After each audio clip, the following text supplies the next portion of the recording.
오늘 말씀에서 애통하는 자는 복이 있나니 그들이 위로를 받을 것이며 라고 말씀합니다. 이 질문에 정말로 애통하는 자가 복입니까? 애통한다라는 것은 눈물을 흘리는 것이고 마음이 무너진 상태이고 깊은 고통 속에 살아가고 있다라는 뜻인데 그것이 복이 될 수 있습니까? 우리가 일상에서 경험하는 애통은 어떤 것들이 있습니까? 슬픔이죠. 사랑하는 이를 잃거나 기대가 무너질 때 느껴지는 상실감입니다. 상실감이죠. 죽음이나 이별처럼 되돌릴 수 없는 상황에서 오는 절망적인 고통, 장례식에서 흘리는 눈물과도 같은 상실감이죠. 애통은 후회입니다. 잘못된 선택이나 죄책감 때문에 마음이 무너지죠. 다시 예전으로 돌아가고 싶다라는 감정들입니다. 공허감이죠. 삶의 중요한 것을 잃었을 때 찾아오는 허전함, 공허함을 애통이라고 일상적으로 말합니다. 애통은 연민이라고 하죠. 다른 사람의 아픔을 보고 함께 마음을 아파하는 그런 감정, 이게 애통입니다. 일상에서 애통은 대부분 감정적인 차원에 머무르는 겁니다. 그래서 사람들은 그 애통을 볼 때 부정적으로 보기도 하죠. 너무 오래 슬퍼하면 병이 된다. 울면 약해 보인다. 애통은 실패와 상실의 표시이다. 이렇게 말하죠. 그러나 반대로 애통을 긍정적으로 보면 장례식에서 울어야 마음이 풀린다. 감정적인 해소를 눈물로 호소할 때 회복될 수 있다. 이렇게 말할 수도 있죠. 애통은 상실을 소화하고 새로운 삶으로 나아가는 과정도 있습니다. 심리학에서도 애통은 주로 상실과 연결을 합니다. 그래서 심리학자들은 이렇게 말하죠. 애통은 부정적인 감정이지만 반대로 그것을 올바르게 사용하면 회복도 되고 치유가 되는 과정입니다. 이렇게 이야기합니다. 만약에 애통을 막 억눌리면 병이 되는데 제대로 그것을 잘 발산하면 건강한 삶을 살 수 있다라고 심리학자들이 이렇게 말합니다. 그런데 문제는 이것입니다. 일상의 애통은 과연 복이냐라는 말입니다. 성경은 단호하게 말합니다. 그것은 복이 아니다. 일상의 애통은 단지 상실이라는 감정, 고통이라는 감정일 뿐 그것은 천국과 연결되지 않는다라는 것. 하지만 성경이 말하는 애통은 다르다라는 것. 성경이 말하는 애통은 감정적인 눈물이 아니라 영적인 차원에서 일어나는 눈물이라는 것. 죄와 불의 그리고 하나님이 없는 현실을 슬퍼하면서 그 애통이 회개하고 중보로 이어질 때 예수님은 그것을 복이다 이렇게 말씀하고 있는 거라는 거예요. 성경에서 애통이라는 단어, 애통의 종류가 나오는데 무엇입니까? 죄에 대한 애통이라는 거죠. 자신의 죄악을 깨닫고 하나님 앞에서 통회하는 애통을 말하는 겁니다.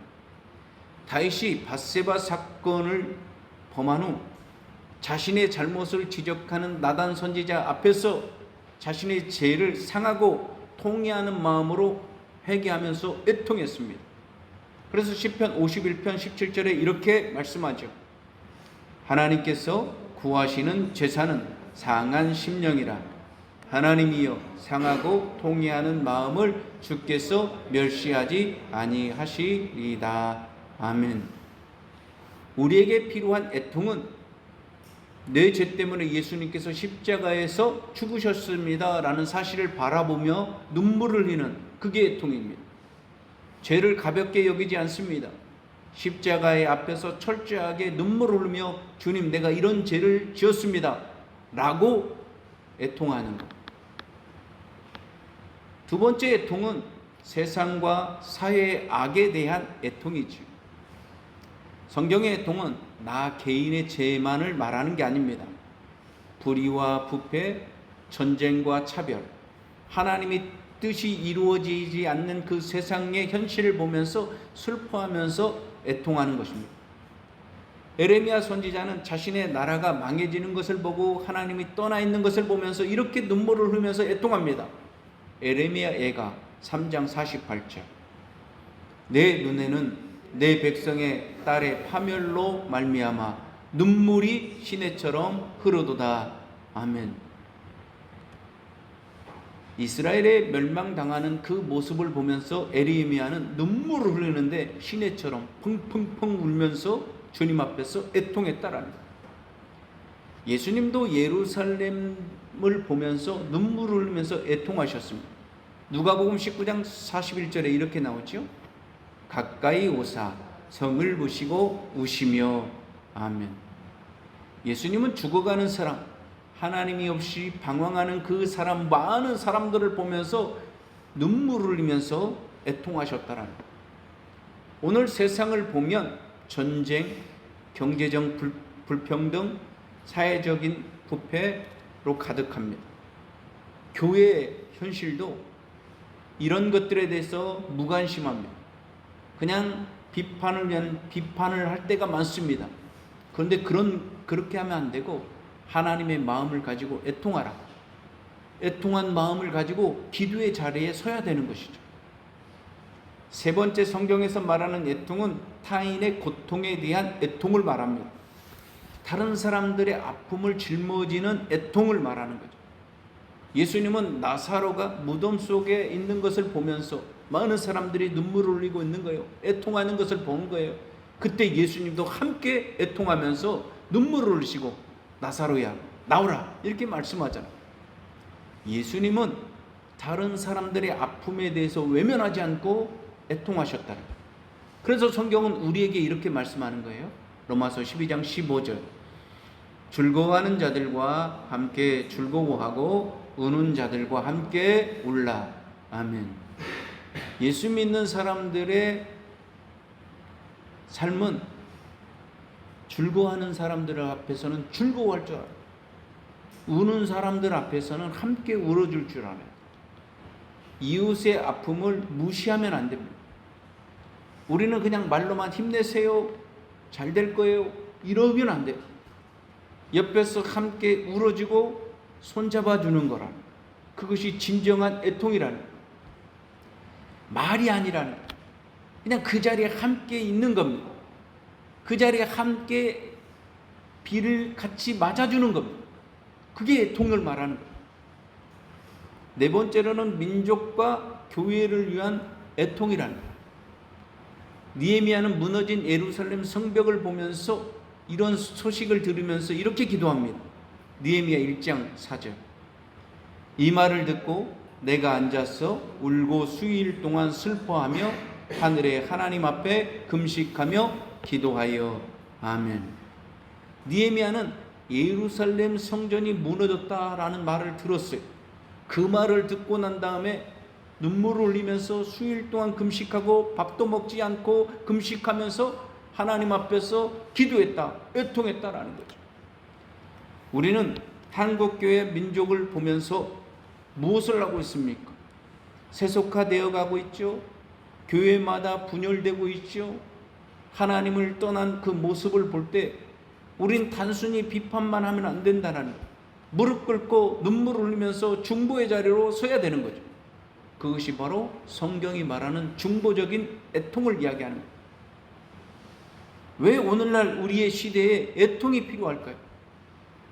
이 시대는 절실하게 애통이 필요합니다. 눈물을 흘리지 않아요. 애통하지 않아요. 그 이유는 뭘까요? 죄에 대한 감각을 잃어버렸기 때문입니다. 오늘날 사람들은 죄를 죄라고 여기지 않습니다. 죄를 하나의 실수라고 여기고, 죄를 하나의 문화라고 여기고, 죄는 자유라고 여기면서 살아가고 있습니다.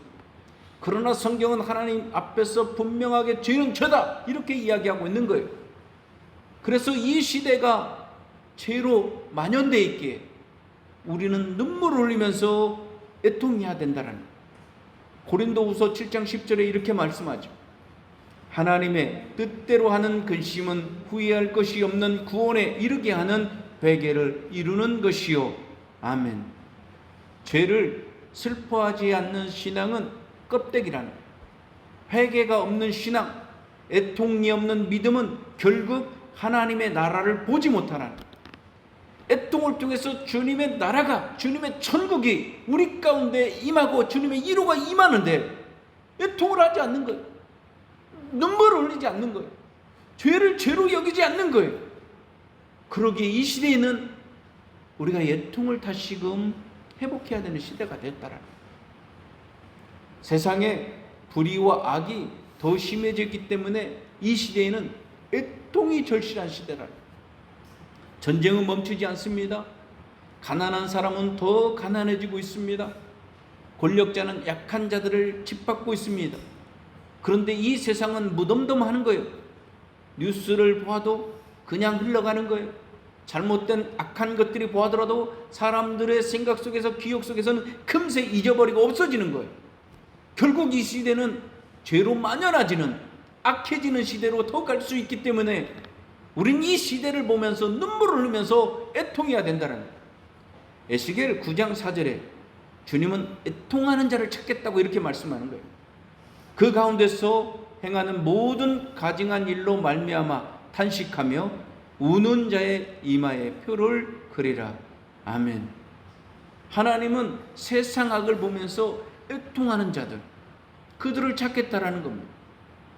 그러나 오늘날 교회는 세상의 악에 분노하기보다 그저 현실에 적응하면서 살아가는 거예요. 오늘날 세상이 이런 거야, 그저 그러 살아가는 거야.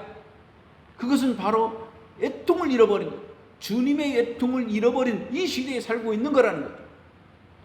목회자들이 듣는 성도들의 말 중에 제일로 안타까운 현실은 뭐냐? 목사님은 세상을 몰라서 그래요. 세상은 얼마나 어려워요, 힘들어요 하면서 세상을 변명하면서 살아가는 사람들이 너무나도 많아요. 그런 세상이 되어가고 있는 이 세상에서 우리가 믿음을 지켜나가는 것은 눈물을 흘리면서 애통할 때 우리는 이 세상을 지키며 나갈 수 있다.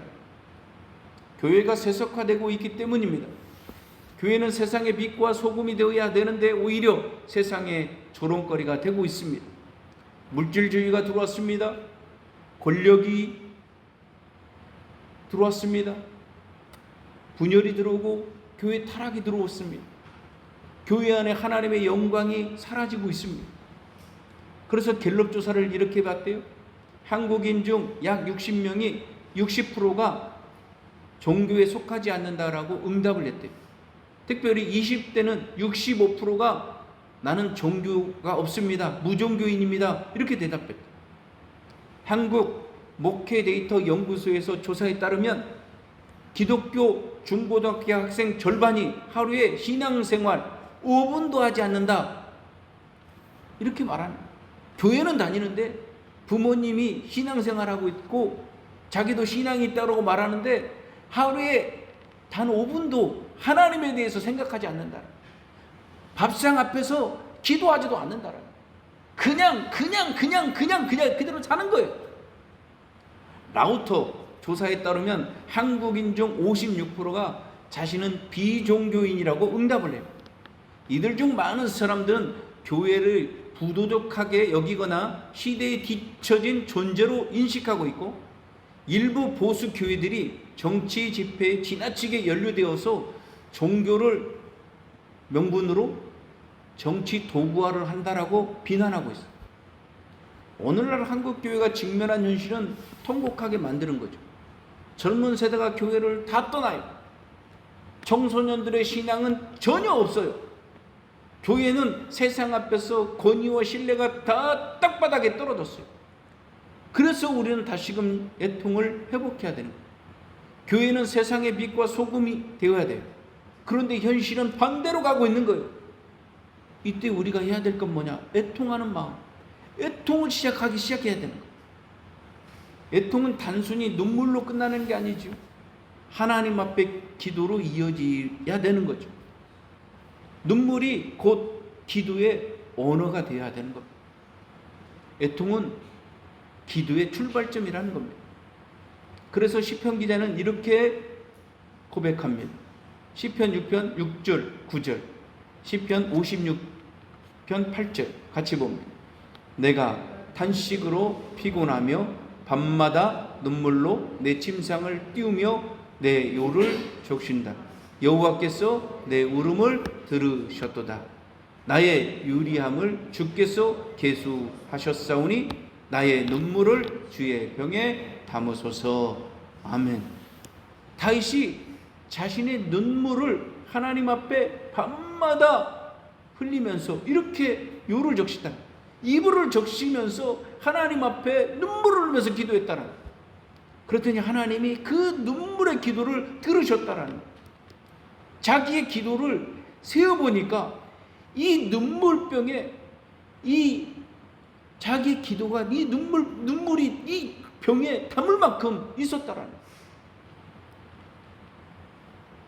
우리도 이렇게 주님 앞에 애통하면서 눈물을 흘리면서 기도해야 하는 것이 중요하다.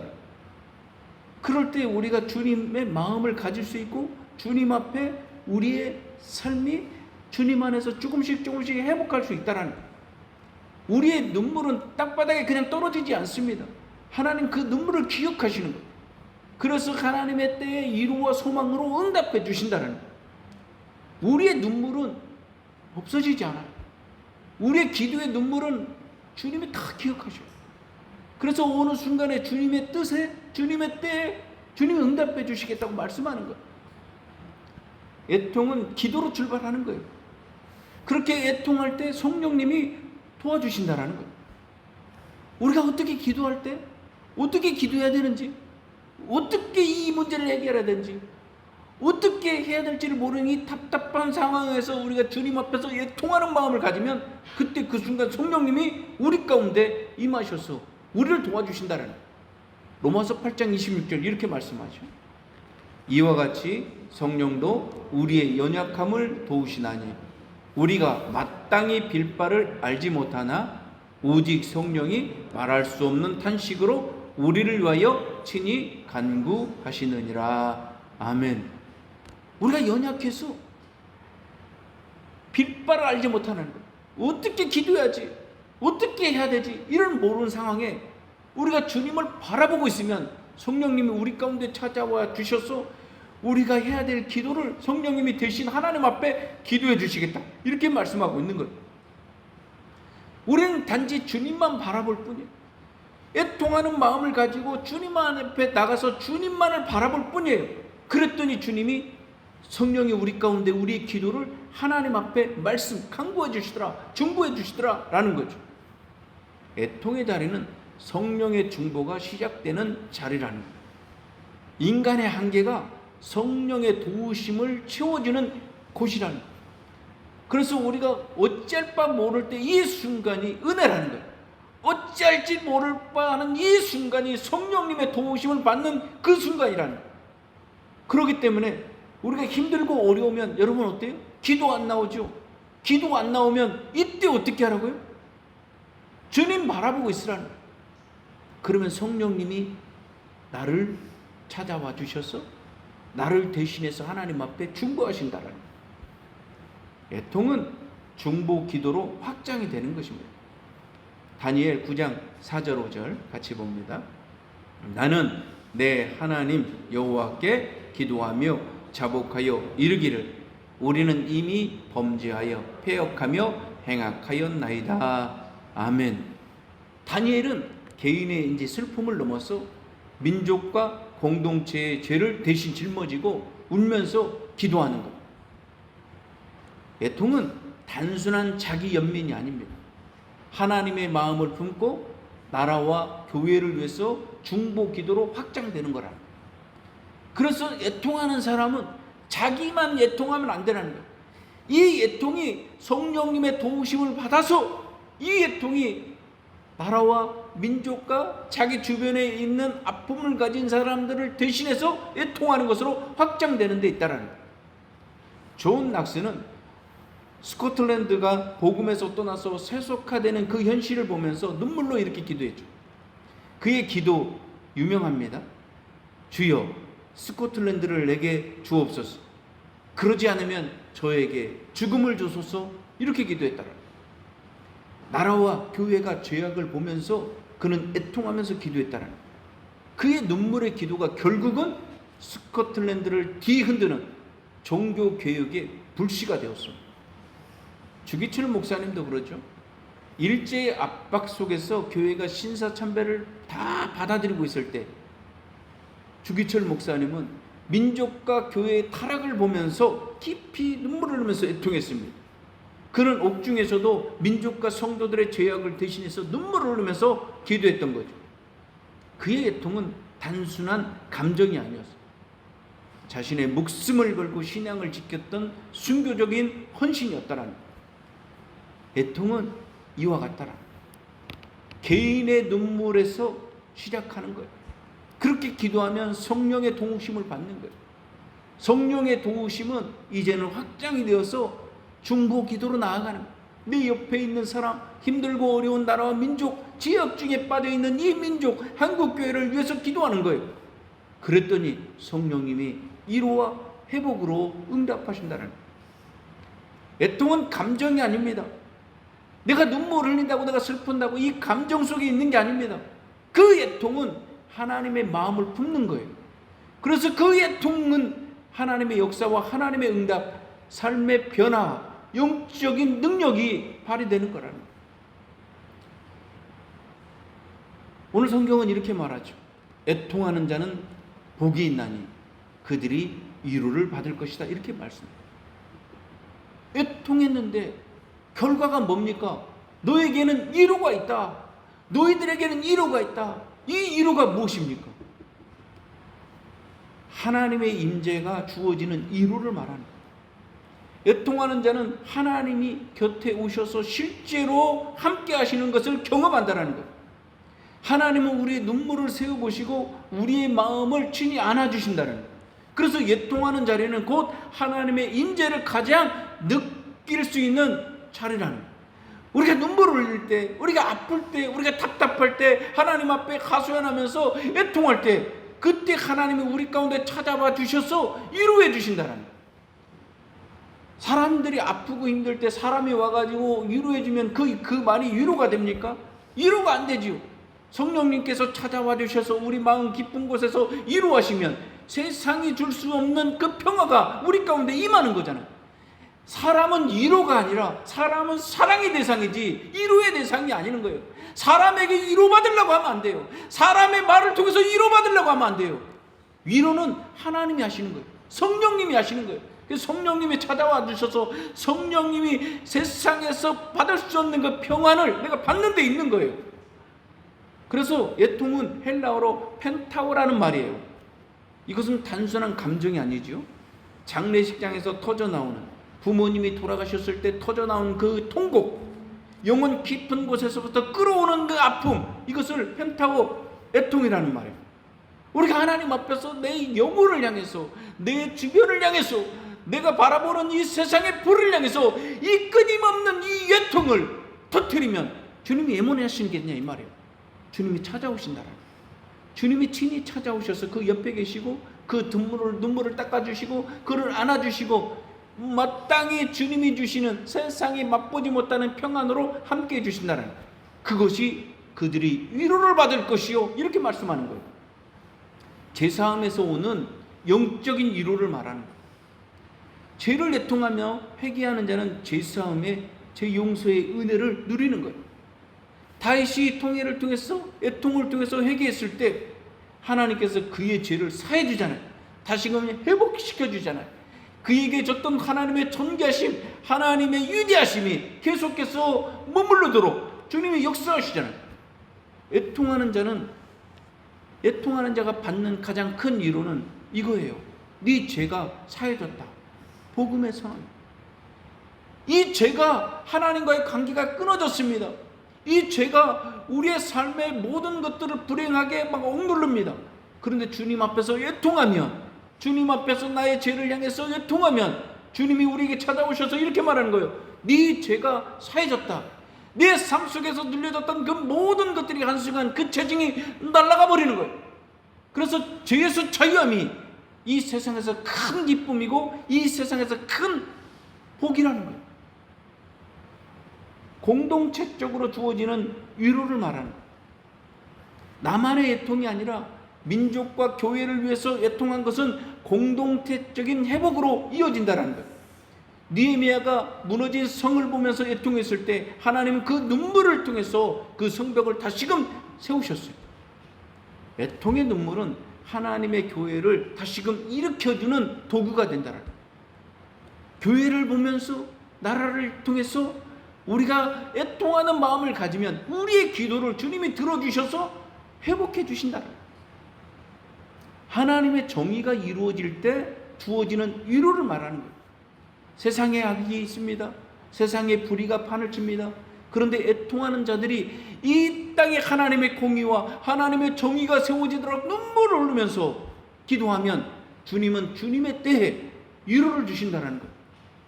지금은 불의가 승리하는 것처럼 보여요. 힘 있는 사람이 능력 있는 것처럼 보여요. 가진 자 사람이 영원히 그 사람들의 세계가 있는 것처럼 보여요. 그런데 하나님의 때가 되면, 하나님의 뜻이 이루어지면 반드시 정의가 이루어지고 진리가 세워진다는 거예요.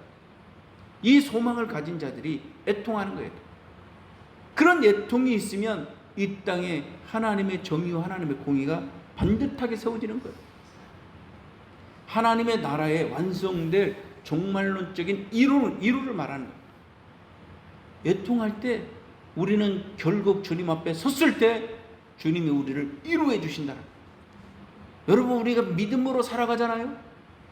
믿음으로 살아갈 때 이 땅에서 얼마나 힘들고 어렵고 견디기 힘든 여러 가지 고통이 있습니까? 그런데도 믿음을 지켜나가는 거죠. 그런데 그 믿음을 지켜나가서 주님 앞에 섰을 때, 결국 주님을 만났을 때 주님이 우리에게 잘했다, 수고했다, 너 했었다, 그러면 우리의 눈물은 영원히 흘리고 그 눈물을 주님이 닦아주실 거예요. 그것이 믿음이에요. 그것이 신앙이에요. 왜 우리가 믿음으로 살아가는 겁니까? 이 땅에 하나님의 나라와 하나님의 통치가 이루어질 뿐만 아니라 우리는 죽으면 주님 앞에 쓰고 주님 앞에 쓰면 주님이 우리의 모든 것들을 갚아주실 것이다. 이 믿음이 있기 때문에 우리가 주님을 위해서 한 걸음 한 걸음 뚜벅뚜벅 나아가는 거예요. 그래서 요한계시록에서 이렇게 이루어하잖아요. 요한계시록 21장 4절, 그들의 눈에서 모든 눈물을 닦아주시니 다시는 사망이 없고 애통하는 것이나 곡하는 것이나 아픈 것이 다시 있지 아니하리니 처음 것들이 다 지나갔음이러라. 아멘. 이 약속은 애통하는 자의 눈물 영원히 멈추게 하는 궁극적인 위로라는 거예요. 애통하는 자가 받는 위로는 하나님의 임재를 현실에서 받게 된다. 애통하는 위로는 죄사함을 통해서 얻는 영적인 위로를 받게 된다. 애통하는 위로는 공동체가 회복하는 것들을 통해서 위로받게 된다는 거예요.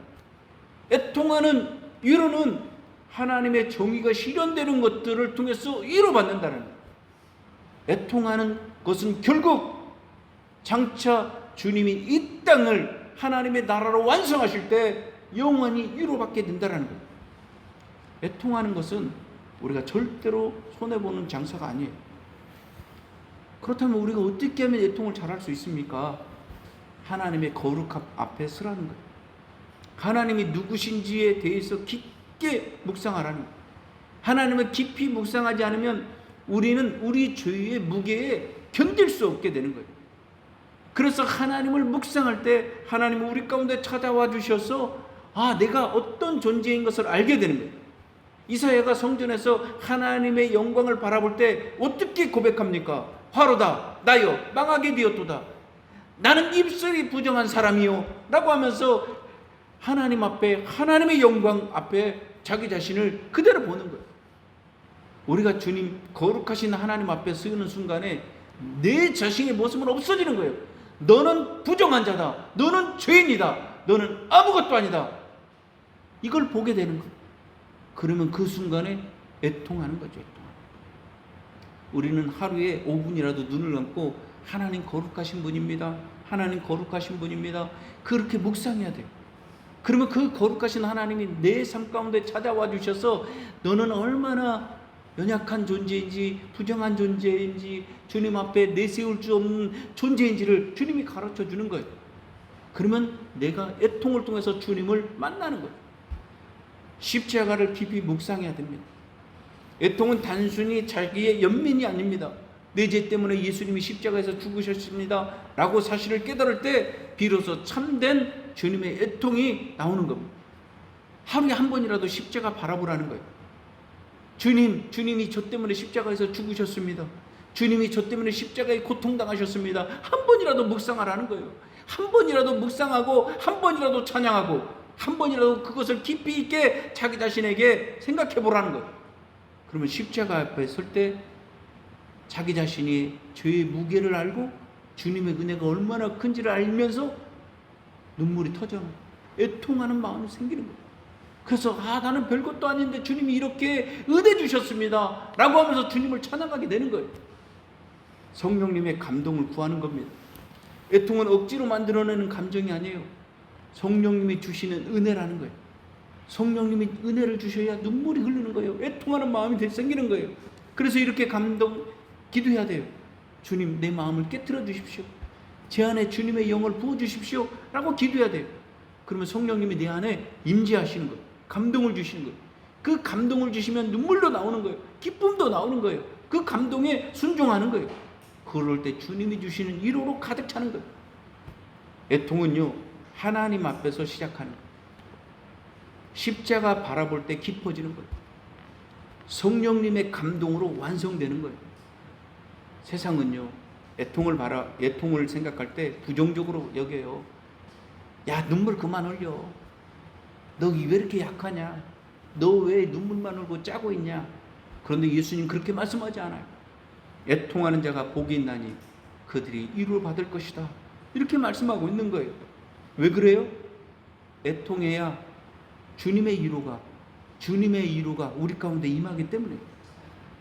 애통 두려워하지 마세요. 죄에 대해서 애통하세요. 세상의 악과 불의에 대해서 애통하세요. 이웃과 민족을 위해서 애통하세요. 그 애통할 때 주님의 마음이 내 안에 들어오는 겁니다. 내 안에 주님의 마음이 있기에 그렇게 애통하는 것입니다. 그 애통을 통해서 주님은 우리에게 이렇게 말씀하는 거예요. 주님의 위로가 있다.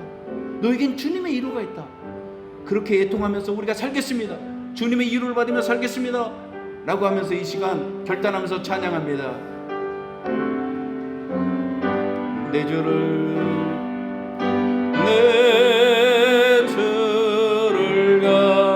가까이